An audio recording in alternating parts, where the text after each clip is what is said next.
In 1985, Atari popularized the 4-player arcade when they unleashed a dungeon crawler defined by endless hordes of monsters, co-op chaos, and an anxiety-inducing dungeon master. Warrior is about to die. Party up, because today we're finally looking at Gauntlet. Shot of food. Welcome back, warriors and wizards, to another episode of Arcade Economy, this series where we take a look at old arcade classics to determine just how much they would have cost to beat during the time of their release. In my last episode, we battled through waves of terrorists in Sega's Die Hard arcade. Today, we're entering the dungeon for Atari's Gauntlet. Now let's get something out of the way real quick before we jump in. I am fully aware that Gauntlet does not have an ending.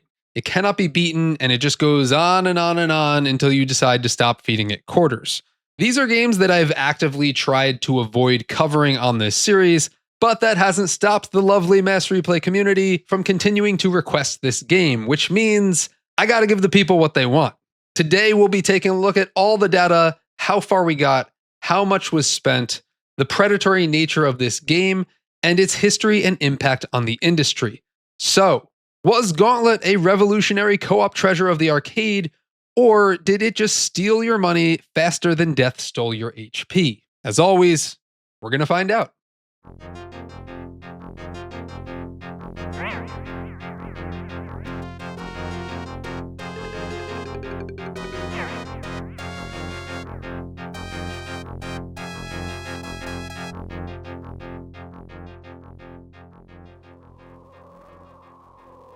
Gauntlet's development began in the early 80s with Atari game designer Ed Logg. Logg had been known for designing other popular Atari titles like Asteroids and Centipede. Logg was looking to finally nail down the cooperative multiplayer arcade cabinet. Sure, there were a number of multiplayer arcade games that had been released prior, but most of these were competitive rather than cooperative, and weren't as popular as many of the single-player games that the arcade had to offer. Logg sought inspiration for his next arcade game from the tabletop game Dungeons & Dragons after watching his son play with his friends. Logg had also been playing a game called Dandy, a dungeon crawler for the Atari 8-bit computer. As fate would have it, this game also took heavy inspiration from Dungeons & Dragons. So much so that its name, Dandy, was a play on words which sounded close to Dungeons & Dragons' abbreviated name, D&D. Ed Logg took the majority of gameplay mechanics seen in Dandy, added a few D&D style stat increase power-ups, and gave the game its very own dungeon master in the style of a digitized narrator. Welcome, Valkyrie. Warrior, your life force is running out. Oh. The team planned to release their game as Dungeons, but were afraid that they were going to get sued by TSR Incorporated, who held the rights to Dungeons & Dragons. So they opted for a different name, and in October of 1985, Gauntlet was unleashed into the arcade. The game was an immediate smash hit, and while it wasn't the first video game to be labeled as a dungeon crawler, or the first 4-player arcade game, it did popularize both of these and raked in a ton of dough for arcade operators. Like, seriously, a ton of dough. But not everyone was happy about Gauntlet's success. John Palvik, the creator of Dandy, threatened legal action for not being credited, and honestly, he had every right to do so. I'll get more into this once we get into the gameplay part of the video. Atari was able to avoid legal dispute by sending Palvik a personal cabinet of Gauntlet and adding his name as a special thanks. Interestingly enough, Ed Logg's name was quietly removed from the credits on all future releases after 1987. Logg would later confirm in public appearances that Dandy was indeed the main inspiration behind the original Gauntlet arcade game, something that we kind of already knew. My son had been playing DD for a long time, and he wanted me to do a D&D game. And for the life of me, I couldn't figure out how to do it. So I've been thinking about it for a year, and I thought, how can I do a D&D game? And then I played Dandy on the Atari 800, and sort of, the bells went off and said, I know how I can do it. Being such a huge arcade hit, Gauntlet would go on to be ported to just about every home computer on the market, and in the late 80s, Gauntlet was ported to the NES, with a Master System port following a few years later. As for its sequels, Gauntlet 2 would release into arcades a year later in 1986. Gauntlet the Third Encounter released for the Atari Lynx in 1990, with Gauntlet 3, The Final Quest, releasing solely on home computers in 1991. Gauntlet 4 released on the Sega Genesis in 1993, however, it was less of a sequel and more of an addition. It featured a port of the original arcade, and several new game modes including a quest mode, battle mode, and a record mode where you could progress through the game with passwords. 5 years later in 1998, Gauntlet returned to the arcades with a big upgrade with Gauntlet Legends. It showcased several unique features for an arcade game, including the ability to create an account on the machine itself and access it via password. This allowed players to level up their characters over long periods of time without losing their progress. Legends got expanded upon with new levels, characters, and gameplay capabilities a couple years later in Gauntlet Dark Legacy, my personal favorite. In the early 2000s, games industry veterans John Romero and Josh Sawyer attempted to revive the series, but left before the game could be completed. Following their departure, Midway released Gauntlet 7 Sorrows to mixed reviews. And as of this video, the last entry into the series was a reboot simply titled Gauntlet in 2014, developed by Arrowhead Game Studios. The reboot also received mixed reviews, but many agree it successfully captured the spirit of the original arcade game. Now, this is the part of the video where I usually start talking about the lore and story of these games. However, the original Gauntlet arcade game completely lacks any cohesive story. Basically, what you see is what you get. The arcade cabinet does give the characters names though, and a vague backstory was added into the NES manual, so we can kind of go off that. Thor the warrior, Thyra the Valkyrie, Merlin the wizard, and Questor the elf enter the dungeon to retrieve a sacred orb stolen from the land of Rendor by the evil wizard Morak. Together, they must defeat Morak and return the orb to save Rendor. You know, your general 80s video game story kind of stuff. When playing the game, players can choose between the 4 characters that I just mentioned, and each character has a unique set of strengths and weaknesses. The warrior has the highest melee damage and health, with the weakest movement speed and magic. The Valkyrie has the highest armor or defense, taking the least amount of damage when being hit, with her weakness being a lower attack. The wizard has the strongest magic and projectile. His weakness is the lowest armor and health. And finally, the elf is the fastest moving with the quickest fire rate. He has the weakest melee attack. The game is viewed from the top down and set within a wide array of dungeons. The object of the game is to boost your score by killing monsters, picking up treasure, and finding the exit as you make your way to the next level. Each character's health will slowly tick away with every second, regardless of if you are taking damage or not, making this game a race against time. Inserting a credit gives the player a 700 HP health boost. Each character uses an 8-way directional joystick with 2 buttons, fire and magic. Fire will shoot your ranged attack, and magic will use one of the potions you've picked up during gameplay, essentially clearing most enemies on the screen. You can melee enemies by simply walking into them, but I would try to avoid this unless you are using the warrior.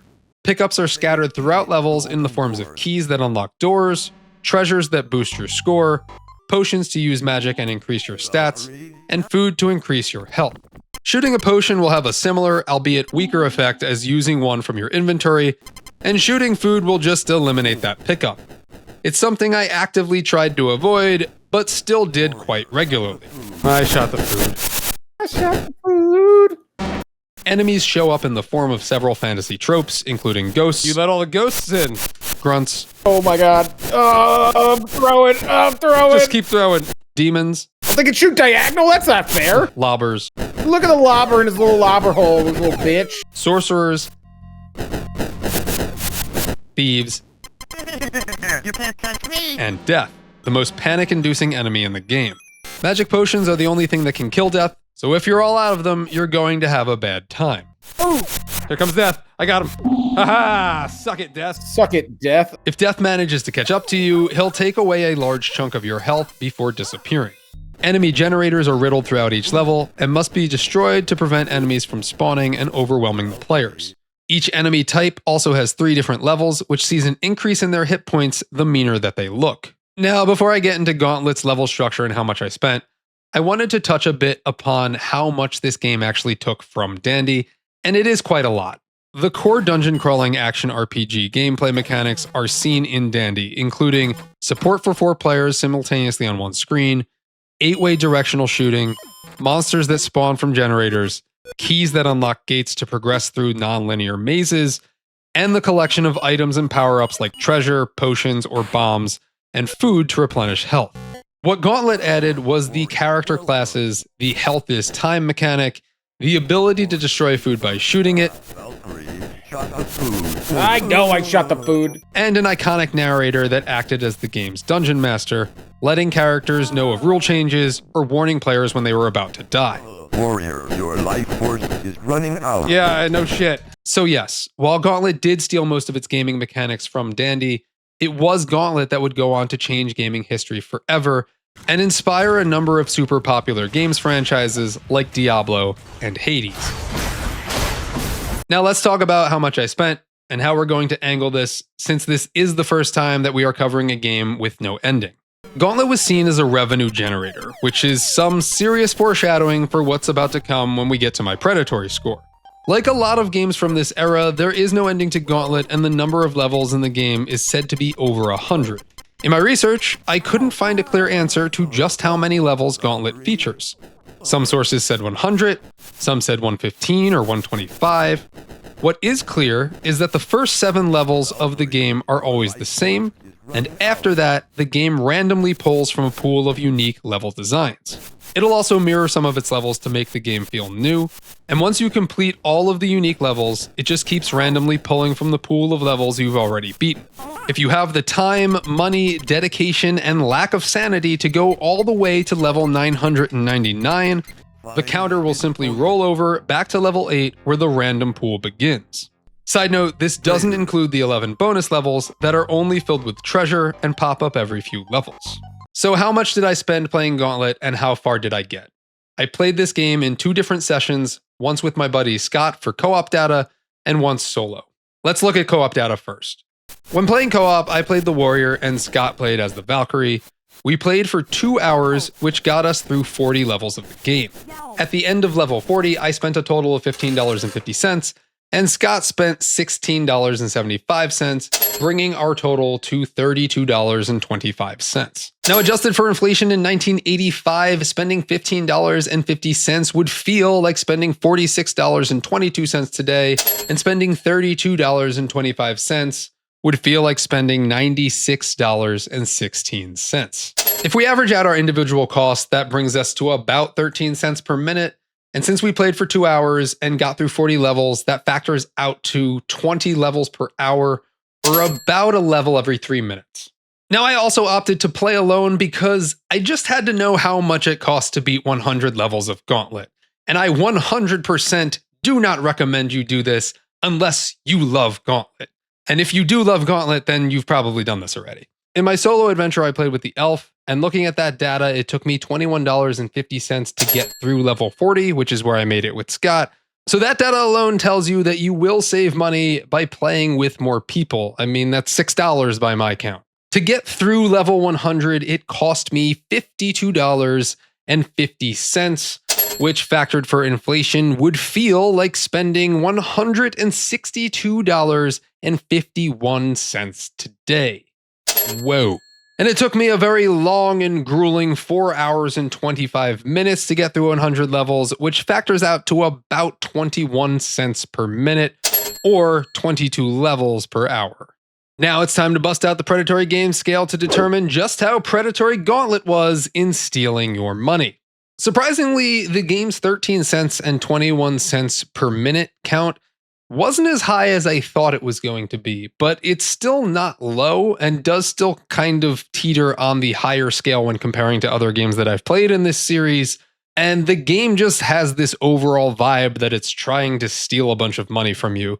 The most egregious account of this being that your health just ticks away with every second. On top of that, there were plenty of times in this game where I felt completely overwhelmed by the sheer amount of enemies on screen, and it happened quite regularly. I probably should not have picked the elf. I probably should have gone with the warrior or the Valkyrie when playing solo, but I'm not going to go back and do that again.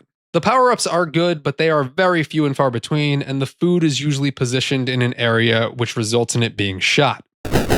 And I shot the food. Okay. The game does have a slight learning curve. It's mostly intuitive, but if you're really trying to get good at the game, there is some strategies that you can implement, and you may need to practice a little bit. For example, the enemies will disappear once you walk away from them and they become off screen. So use this to your advantage to kind of thin out the herd. You can also shoot diagonally between walls to hit enemies, aim for generators, and things like that to thin out the herd before you even get to them. So these are the strategies I tried to implement when I was playing. And some potions are kind of in the middle of a bunch of enemies and might be meant for you to shoot to clear a path rather than to pick up and save. So determining when to shoot the potion versus when to save the potion are some of the decisions you're going to have to make on the spot. Some of the levels are very easy, but most of them are just relentless. The difficulty in this game is very high. The continue system is more beneficial to you when you're playing with multiple parties. For example, if you die and someone in your party is still alive, then you can just start right back up again while you're still in the level. But if everyone in the party dies and you choose to continue, then you will have to start the level over again. So if you're playing alone and you die, then you have to start the level all the way from the beginning. So really the strategy here is to make sure you have enough HP. And if you don't and you notice it's starting to get low, you need to insert your coin so that you give yourself more HP before dying to prevent yourself from starting the level over. The moral of the story is it's just very crucial to keep an eye on your health. This game is much more fun with others than it is solo, but even then, I do feel like it is a bit dated. I'm sure back in 1985, this game was incredible to play in the arcade, but playing at it now, looking at it through a lens now, and I can play a lot of old arcade games and old games in general and find the fun in them.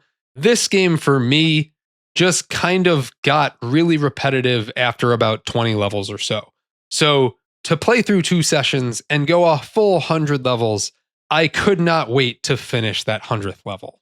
So with that being said, I don't think anyone will be surprised when I say that Gauntlet is the 3rd game in this series to receive a full 10 out of 10 on the Predatory game scale. Someone shot a food. Next time on Arcade Economy, we're sticking with the D&D theme with Capcom's side-scrolling beat-em-up Dungeons & Dragons Tower of Doom. Hey, if you'd like to support Arcade Economy and Mass Replay, you can do so by becoming a patron on Patreon or a YouTube member. Supporting the channel at the VIP viewer level will get you access to all of my videos early and ad-free, plus you'll be able to play with me and Scott during our monthly community streams. I also recently launched our monthly newsletter over on Patreon and Substack, which is completely free to everyone. I've created a cover made out to look like an old video game magazine, and you can sign up as a free member to get this in your inbox every month. It's my way of being able to let you guys know of any updates and scheduled videos or live streams happening on the channel. You can also support us at the producer level and get your name shouted out at the end of my videos, just like our Patreon producers, Jake Weed, Tanner Trezza, and Pezmage. Please check the links in my description for how you can support us, sign up for the newsletter, or check out our producers' channels. But as always, just you being here supports me a ton, so thank you so much for watching. If you enjoyed this video, you know what to do. Big thumbs up. And until next time, fellow arcade goers, thank you for watching. Ready? Here we go. See you in Valhalla. They look like they're all holding hands. Oh Lord, we are gonna whoop the shit out of these people. In Jesus' name we pray. Warrior, No countdown. No. Sorry. I probably should have warned you, huh? I was doing a bit.